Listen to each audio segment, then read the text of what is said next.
Thank you, fellow Zionists, for joining Jewish National Fund USA's weekly briefing. I am Sal Isbrand, president of Jewish National Fund USA. It is day 278 of the war in Israel. I'm pleased to introduce our first two guests today, Olga Washington Meshoe, and a first for JNF USA. Olga is speaking alongside her father, Pastor Kenneth Meshoe.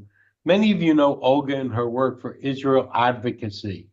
She was named one of the South Africa's most influential young Christian leaders and received the 2016 Jerusalem Award from the World Zionist Organization in recognition of advocacy for the State of Israel and the South African Jewish community. Olga serves as the CEO of Defend, Embrace, Invest in, Support Israel, and as a board member of the Institute for Black Solidarity with Israel in the U.S. Pastor Kenneth Meshoe is a South African evangelist, reverend, and teacher, and the leader of African Christian Democratic Party, a Christian democratic political party. He became a member of parliament in 1994, and he's been reelected 5 times. He's one of the longest serving MPs. In June 2013, Pastor Meshoe established a nonprofit organization, Defend, Embrace, Invest in, Support Israel, with a mandate to challenge the ignorance of many about the true facts regarding the right of Israel to exist within safe and secure borders, and to dispel the lie that Israel is an apartheid state. Olga and Pastor, we're so pleased to have you both to share with us about your important work. Olga? Thank you so much, Dr. Saul, and good morning, good afternoon, depending on where in the world you are joining us. It is always a pleasure to be with the JNF USA family. It is extra special for me to be with you here today because I am here with the person that has, in the literal sense of the word, gone before me. He has been my mentor since day one with regards to the work that I'm doing. I consider him still a counselor in many respects. When I've got lots of questions, he's a person that I go to, and also an advisor and an encourager when it gets tough and I am tired. It is my great honor to have a conversation with my daddy. I am a grown woman with children of my own, but he still is very much my dad. Dad, how are you? I'm well, my girl, and how are you? I'm very well, thank you. And good afternoon. May I say good afternoon to all the friends of Israel and the friends of the Meshoe family. I appreciate the opportunity I have tonight, this afternoon, to be with you in this great program. Thank you very much for the invitation. So, Dad, we're going to have a conversation about the great work that the Lord has given us the opportunity to do as allies for the great nation of Israel and the great Jewish people. Now, I remember oftentimes that when we were young, you would tell us about the importance of standing up and speaking for truth. Why did you start to do the work that you have been doing for such a long time? Even before speaking up for Israel, being a pro-Israel advocate was the cool thing to do or impressive. You were speaking up for as long as I could remember. What started you on the journey and why? You know, when you love truth, sometimes you hear lies to an extent that they make you sick. And I didn't want to be sick because of the lies I was hearing in my country first, that Israel was an apartheid state. I thought somebody must tell the truth because we have young people who are going to be lost, who are being misled, and who are being given what is called facts, whereas it was lies. So I decided to speak out. And obviously, when I started, it was very challenging. You know, to be the only person speaking out when everybody's quiet is not easy. And I was invited to an Israel rally in, I think it was about 10 years ago. And I got phone calls from Islamic movements in the country saying, we will come for you, we know where you stay, we will come for you. But my father taught me to be bold, I'm not easily intimidated.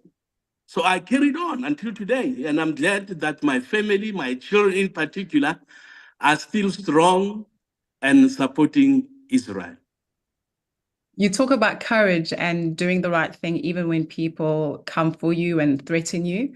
Your work has not only been within South Africa, but also internationally in the United States of America, in Israel. If we go through your resume just as it speaks to Israel, we'll see how decorative you are because many people have appreciated your stance. I remember it was 2016, around there, when you and Mom were scheduled to visit Israel.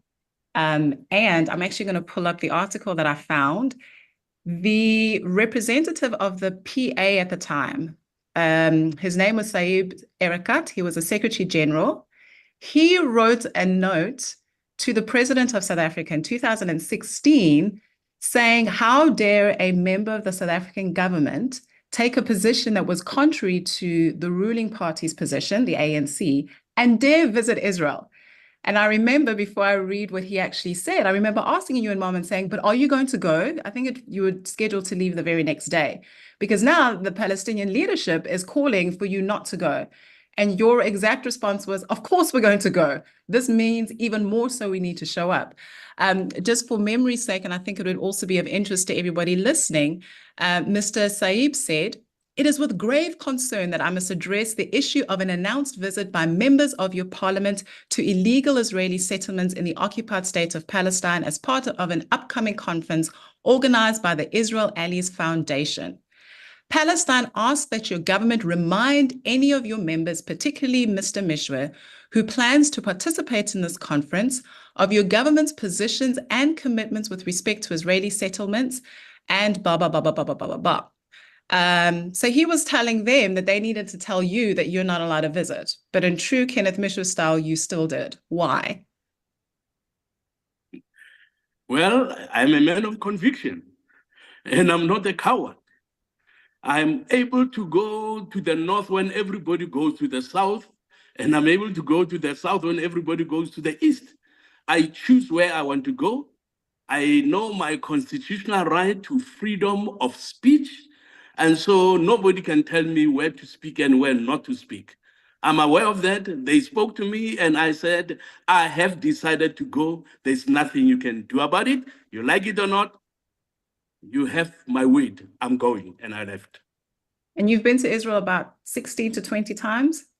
20 times. And I might be going again this year for the 21st time. If it was not for COVID, it would have been more because every year I choose to go to Israel. Mm. And even when there is war, like now, I want to come when there is war. Because the people of the world need to know that there are people who will stand with Israel in the midst of wars, in the midst of trouble. When everybody boycotts, we will stand with Israel because I believe the word of God, Genesis 12:3, that is known very well all over. I will bless those who bless you, and I will curse those who curse you. So as a blessed man, I want to continue enjoying the blessing of God upon me and upon my family. That's why I will always stand with the people of Israel. That's a conviction that you have, I would like to say, very strongly instilled in me and also in the work that I do, either by myself or even through Daisy. In 2016, when we took young people from South Africa to the first time in Israel, it was in the middle of Operation Protective Edge. Again, I remember that's when it was brand new for me. We had just started Daisy and, excuse me, not 2016, 2014. 2014 was Protective Edge, yes, and then there was still some issues going on. And you said, absolutely, because there is war and because the people of Israel need us, we need to go and stand with them and show solidarity that Black people, that people from Africa, that South Africans love them and stand with them and that know the truth, right? We've had the opportunity to showcase the truth that there is no such thing as an apartheid state. I mean, Dad, you've been serving in Parliament for 30 years now. You were not able to do that before 1994, correct? Was a Black man allowed to serve in government? Correct. I mean, there are many things that are happening in Palestine, so-called Palestine, or Gaza, or whatever, town there is, and also in Israel, who are not Israelis. And yet they have the privileges that we did not have during apartheid. That is why when anybody says Israel is an apartheid state, I say, do you remember in South Africa, you would not have members of parliament who look like me, who are black.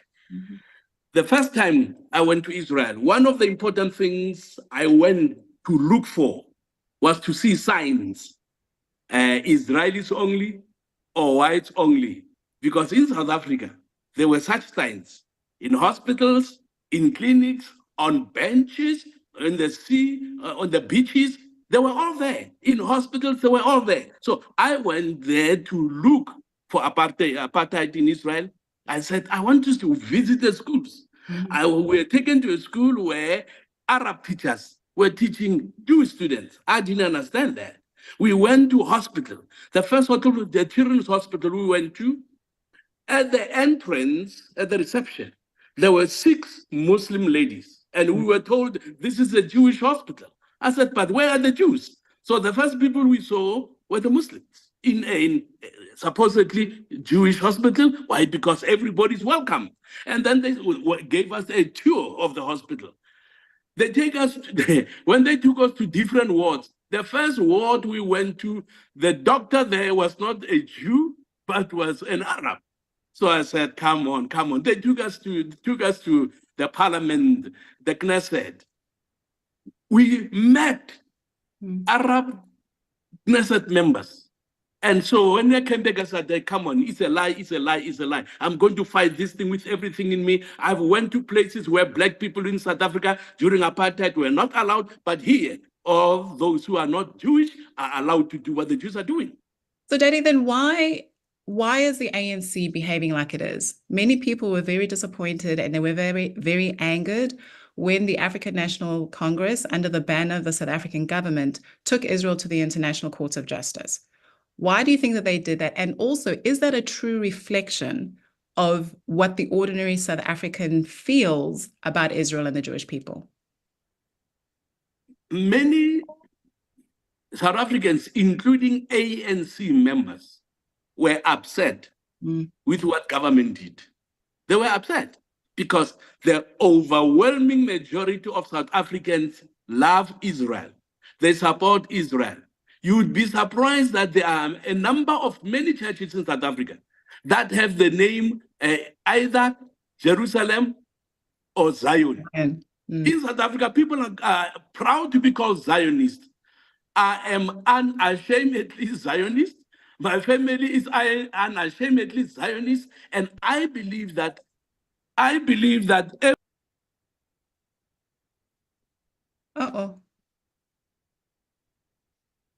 Did we lose the Reverend? Oh dear. Well, while hopefully he comes back, I'm sure you can see why I'm so passionate about why I do. I get it from my dad. I'm pretty sure that I can finish what he was going to say is that the ordinary man on the street, the ordinary South African is very passionate about Israel. They consider themselves lovers of Israel. And what the South African government did was actually an affront to the core of who we are, to the core of our belief system. One of the other questions that I was actually going to ask my father was why when people look to Africa, why when Jews, whether it's in Israel or across the world, look to Africa, why can they have hope, right? Why? Oh, there he is. Daddy, what happened? A call came in. Steve Swart called. No, tell him you're busy. That called him. That's a problem with the phone, you know? Yeah. When some calls come in here, So sorry for that. I apologize. So, Daddy, I just finished off your statement, which I'm pretty sure I got it accurate, is that the ordinary man in the street, the ordinary South African loves Israel, supports Israel, correct? That's true. That's true. So, that's true. So then when people look to Africa, when Jews look to Africa, in fact, before I ask you that question, today, sadly, is the 278th day following October 7. For 9 months and a few days, we still have hostages who are in captivity. We still have families who don't know where their loved ones are. The IDF, the incredible IDF, has been fighting a war for a long time. There's fatigue What is your message to the people of Israel in this regard? Well, firstly, they should know that there are millions of people who love Israel, Amen. who are praying for Israel, and who are praying for the release of all hostages, who are also praying that those who are fighting to defend the people of Israel should remain strong and hopeful. Giving up and stopping the fight should not be an option for as long as there's Hamas, because Hamas has clearly stated, and it's not a secret, that if they get an opportunity, they will repeat what they did on October 7th. That is why we encourage them to remain strong, to remain hopeful, to not give up for the sake of their lives and the lives of their children's children and generations to come. The land they are living in is their land. Let them enjoy that land and let them support those soldiers the best they can and send them messages on a daily basis. Saying to them, we thank you for standing with us and for protecting our country.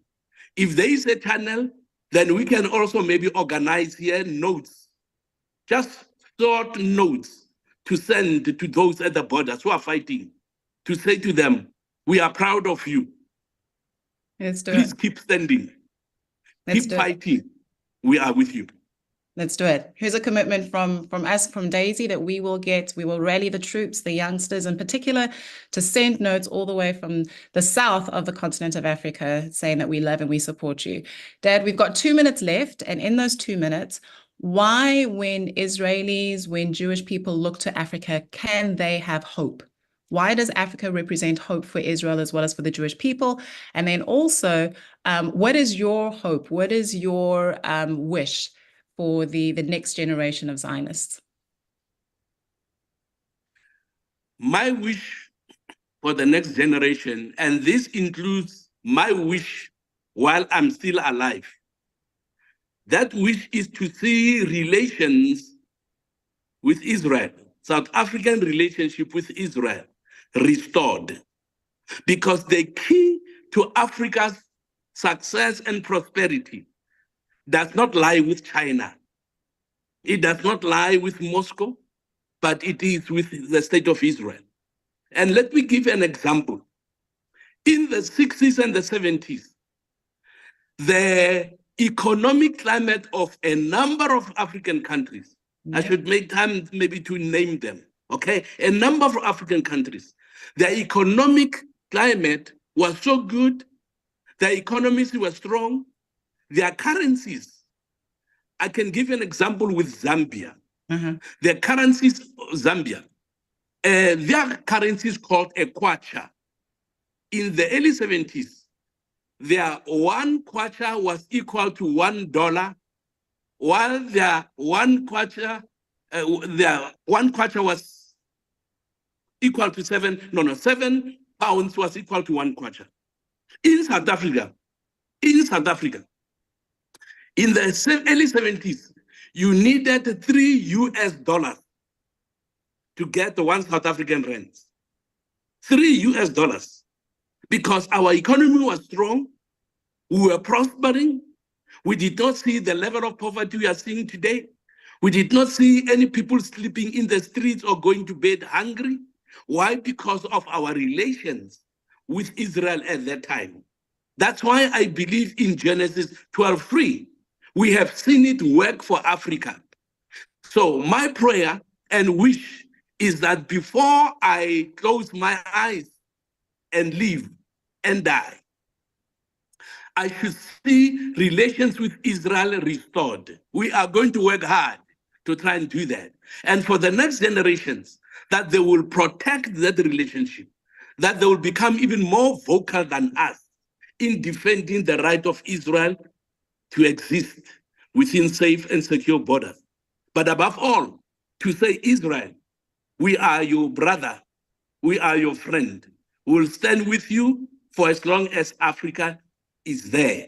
Looking at history, when Jesus was born, it was Africa that embraced him when he was in trouble with the Romans. So Africa has a special heart for Israel. The day will come when people will say, will shout it from the rooftop, Amen. from the rooftop, that Africa is a reliable partner and ally of the state of Israel. So may the Lord bless the people of Israel and the state of Israel.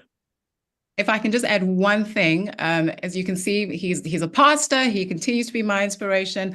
There are over 80% of the nations on the African continent that have got some sort of formal diplomatic relationship with Israel. And part of that diplomatic relations sees trade relations and many other things. And so part of our work, Dad, and I'm right there with you in the trenches, is to ensure that those relations are transformed so that they are voting correctly at the United Nations. The passion that we spoke about how the ordinary South African, which includes the ordinary African, is very Zionist, that we see that transformed even at the African Union. You forgot to mention the moving of the embassy to Israel, to Jerusalem, which I know is a big passion of yours, is a big project of yours, and God willing, we will do that. Well, Daddy, thank you so much. Yeah, definitely.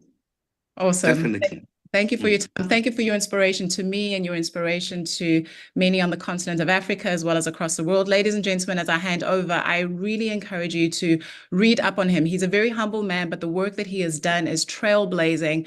I say it both subjectively as well as objectively. There is no greater friend on the African continent who is vocal, consistently so, rhetoric, no rhetoric, that has been a friend of Israel. So thank you very much for your work, sir. And thank you, JNF, for all of your work and for the opportunity to be with you today. So, well, may I also say thank you very, very much for giving me the privilege of meeting all these handsome and beautiful ladies. thank you so much. You make a great team.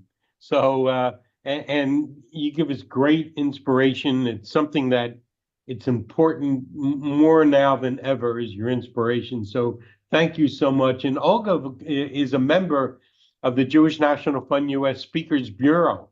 So if you'd like to bring Olga to your community, you can visit www.jnfglobalspeakers.org. Our next guest today is Ido Eskovitz, VP of Green Horizons. Green Horizons is a Jewish National Fund USA affiliate working closely with thousands of youth, guiding and teaching the next generation about Israel's rich history of Zionist value. Ido, it's so nice to have you back. Thank you for joining us, and thank you for making those great videos with your daughters dancing. Thank you, Saul, and thank you everyone for having me. And I have to say, Kenneth and Olga, you left me speechless. It's true. We are thankful to see that we have support from around the world, especially from South Africa, especially in this time when you see South African government taking us Israel as a country to court. This is my third time talking in the briefing, and last time that I was here, I spoke about our work with the evacuees and our amazing work with everybody that got hurt on October 7. But a few days ago, I finished my service in Rafah as a deputy brigade commander that fought inside the Rafah alongside actually my boss, that he was in the same position in a different brigade inside Rafah. And when they asked me to come and speak here, I thought about what I want to say, and what I want to mention is actually what Green Horizons is all about. Green Horizons sets up to build leadership and to bring youth and kids to love Israel so much that they will want to go there and serve the best they can our country. Unfortunately, with that comes a result. And Green Horizons lost in this war 10 of our alumni and one participant. And 9 of them were soldiers. And out of those 9, 5 were officers. And although we are very proud that this is the outcome of what Green Horizons brings, makes or builds leadership in young kids, it's very, very saddening us. And the reason that I thought about talking about this is because last week I was part of rescuing one of the soldiers that were killed in Gaza, and he was a Green Horizons alumni. And a week before that, another soldier, Ido Appel, who was also a Green Horizons alumni. And I say that because we always, as an organization, we always inspire to show the impact that we have on people and what how we can show if what we are doing really works. Although it's very sad to say it, to see that our alumni are there in the front line and going and serving and doing anything possible as the best units in Israel shows about our organization and about your investment in our organization. It's not that we wish our alumni to go to war or to sacrifice themselves, but we teach our alumni or our kids to serve as best as possible their country and to love their country so much that they are willing to go in the front line. And last, before I will finish, I will say this, and it's connected to what Olga and Kenneth was talking now. I'm finishing my service as a reservist tomorrow.